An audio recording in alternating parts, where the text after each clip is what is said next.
సిద్దిపేట జిల్లా దౌలతాబాద్ మండలంలోని పలు గ్రామాల్లోని ప్రజలు మల్లన్న సాగర్ నుంచి వచ్చే నీళ్లు మాకు కావాలని నిరసన చేపట్టారు. కాలువలు చూసుకుని మూసుడే తప్ప మాకు నీళ్లు వచ్చింది ఇప్పటి వరకు లేదని, పొలాలు ఎండిపోతున్నాయని ఆవేదన వ్యక్తం చేశారు. నాయకుల బూటకపు మాటలు నమ్మి ఓటేయడం తప్ప మా జీవితాలు మార్చింది ఇప్పటి వరకు ఎవరు లేరని ఆవేదన వ్యక్తం చేశారు. ఇప్పటికైనా మాకు నీళ్లు రాకపోతే ఊరుకునేది లేదని పురుగుల మందు డబ్బాలతో, పెట్రోల్ బాటిళ్లతో గజ్వేల్ రహదారి పైన ధర్నా చేపట్టారు. చివరికి దుబ్బాక కాంగ్రెస్ పార్టీ ఇన్ఛార్జ్ చెరుకు శ్రీనివాస్ రెడ్డి ఈ పొలాలకు నీళ్లు నేను రప్పిస్తానని హామీ ఇవ్వడంతో దీక్షను విరమించారు. ఇప్పుడు అయ్యేది కాదు. మీరు ప్రయత్నం, ఇప్పుడు మీరు అందరు కూడా బాధతో వచ్చారు. మేము ఇప్పటివరకు ఏమనలేదు. కొద్దిసేపు అయినా కొద్ది వేడైతా ఉంటుంది. వేడైనా కొద్ది లేనిపోని అన్ని ఇన్స్ట్రక్షన్ వేరు వస్తూ ఉంటాయి. సరే ఇవాళ మీరు చేయగలుగుతారు, రేపటి నుంచి మళ్ళీ అదే ఉంటుంది కదా, కేసులు అంటారు, అదంటారు, ఇదంటారు. ఇప్పుడు చేసింది ఎంతవరకు చేయాలో, రబ్బర్ని ఎంతవరకు గుంజాలో అంతవరకు గుంజాలి. ఎక్కువ గుంజితే రబ్బర్ అయితే అతకదు. అతకున్నప్పుడు ఏమవుతుంది, మెయిన్ ఎవరు దీంట్లో లీడర్స్ ఎవరు, దీన్ని ఎవరెవరు ప్లే చేసినంతా ఎంక్వైరీ చేస్తాం. చేసి ఎవరెవరు మెయిన్ ఉన్నారో వాళ్ళ మీద కేసులు అయితే అది కూడా అయితే. అంటే ఎందుకంటే నేను ముడ్డానికి మాట్లాడే వ్యక్తిని కాదు. నేను మీతోనే ఓపెన్ గా మాట్లాడే వ్యక్తిని, ఓపెన్ గా మాట్లాడుతున్నా. మీ వెనక ఒకటి చేయను, వెనక ముందు ఒకటి చేయను, ఓపెన్ గా మాట్లాడుతున్నా. నేనేమంటున్నా అంటే, దయచేసి మీరు అరే భయ్ వద్దులే భయ్, నేను ఏమంటున్నా, కేసులు భయపడే ఎవరున్నారు, తిరుగుతా ఉంటే తెలుస్తుంది దాని బాధ. ఇప్పుడు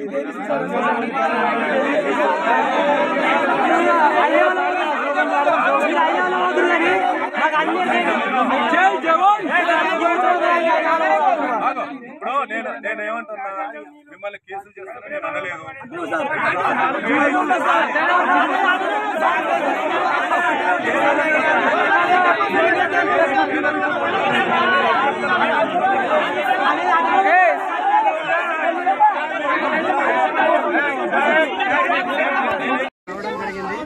గత 3 సంవత్సరాల నుంచి ప్రభుత్వానికి, ఎమ్మెల్యే గారికి, ఎంపీ గారికి, ఇన్ఛార్జ్ మంత్రి కొండా సురేఖ మేడం గారికి లెటర్స్ ఇచ్చినాం. మా పక్క నుంచే కాలువ వెళ్తున్నది. ఇక్కడ కనీసం 50 మీటర్ల దూరం కాలువ రోడ్డు తీసేసి కాలువ ఇక్కడ వదిలేస్తే ఈ 10 గ్రామాల్లో చెరువులని నింపి రైతులంతా సురక్షంగా మంచిగా బతుకుతారని చెప్పి మేము ప్రభుత్వానికి ఎన్నిసార్లు విన్నవించినా కూడా మా సమస్యను పట్టించుకోకపోవడంతో పంట పొలాలన్నీ ఎండిపోతున్నాయి. రైతులందరూ బోర్లు వేసి నష్టపోతూ ఉన్నారు. ఇప్పుడు చివరి దశ, పంట మొత్తం యాసంగి పంట అంతా చివరి దశలో ఉంది. ఈ టైంలో ఇట్లా నీళ్ళు ఇచ్చినట్లయితే 100 ఎకరాలకి సేవ్ అవుతుంది అని చెప్పి ప్రభుత్వానికి తెలియజేస్తే ఎవరు కూడా పట్టించుకోకపోవడంతో ఈ 10 గ్రామాల రైతులకు వచ్చి ధర్నా చేయడం జరుగుతుంది. ఎమ్మెల్యే సమస్యను పరిష్కరించి ఈ కాలువను సాగు చేసినట్లయితే 10 గ్రామాల ప్రజలు సుమారుగా 1000 ఎకరాల పొలము పడుతుంది. కాబట్టి ప్రభుత్వం చేసి ఇన్ఛార్జ్ గురించి పట్టుకొని రైతు కడుపు మండి రావడం జరిగింది. కాబట్టి ఇప్పటికైనా కళ్ళు తెరిచిన ప్రభుత్వం మా సమస్యను పరిష్కరించి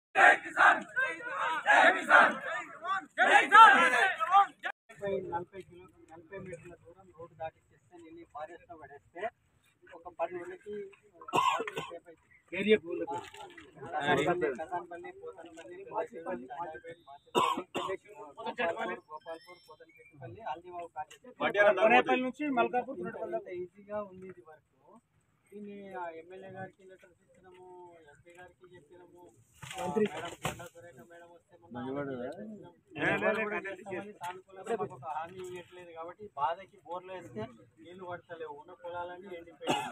బాధకి వచ్చి రైతులం అంతా ఇక్కడ కూర్చుంటే ప్రాబ్లం సాల్వ్ అవుతుందని పొద్దున్నే వచ్చి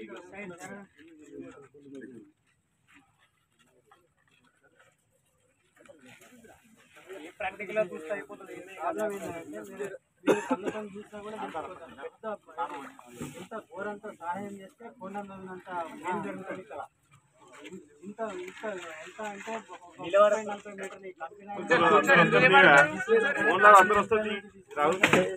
మీటర్లు రోడ్ ఇవతల ఈ కాలువ ఫారెస్ట్ పడేస్తే వెళ్ళి కసాన్పల్లి చెరువులకు వెళ్ళిపోతే అయితే మాచంపల్లికి వెళ్ళిపోతుంది. అది పులుసుకట్టి చెరువులు ఉన్నాయి. 10 ఊళ్ళని నడుపుకుంటూ చిన్న సహాయం చేస్తే పెద్ద ఎంత ప్రాజెక్టు తగినంత ప్రాజెక్టు కట్టిన అంత మేలు జరుగుతుంది ఇక్కడ. ఆ విషయాన్ని గురించి ఈ రోడ్ పర్మిషన్ కావాలి. రోడ్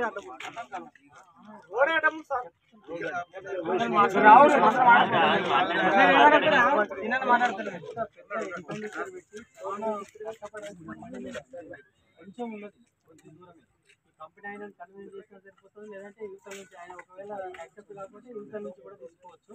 ఈ రోడ్ ఒకటి దాటిచ్చేసి ఇక్కడ వేసేస్తే 10 ఊర్లకు జరుపుకొని నీళ్ళు ఈజీగా వెళ్ళిపోతాయి అని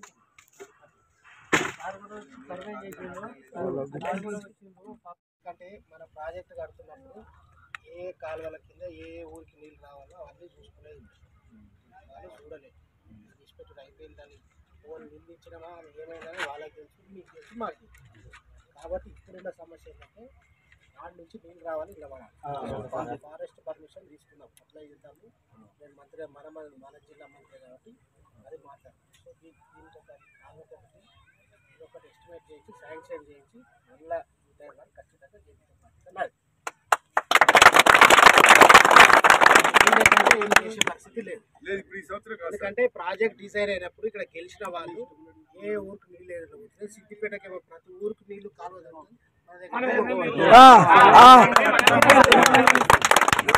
వాళ్ళకి తెలియదు.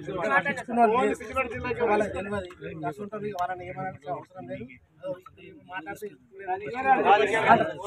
కాబట్టి రైతులకు మీకు న్యాయం జరగాలి కాబట్టి నా వంతు ప్రయత్నంగా ఖచ్చితంగా చేపించి మీకు చేపించే బాధ్యత నాకు.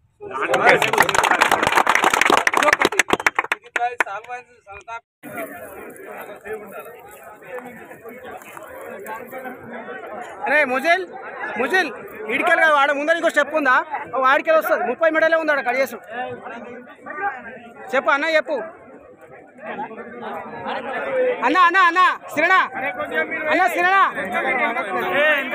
అన్న ఆడికెళ్ళి పోదామని ఇడికి రావు. ఆడికెళ్ళి 30 మీటర్లు వస్తాడు. అదే బెస్ట్. అలా 30 మీటర్లు వస్తుందా నాన్న? అందరు చెప్తారు, అందరు చెప్పుకోరు. వస్తున్నా గంట వస్తుంది. గంట అయితే మాసింపల్లి పోచింపల్లి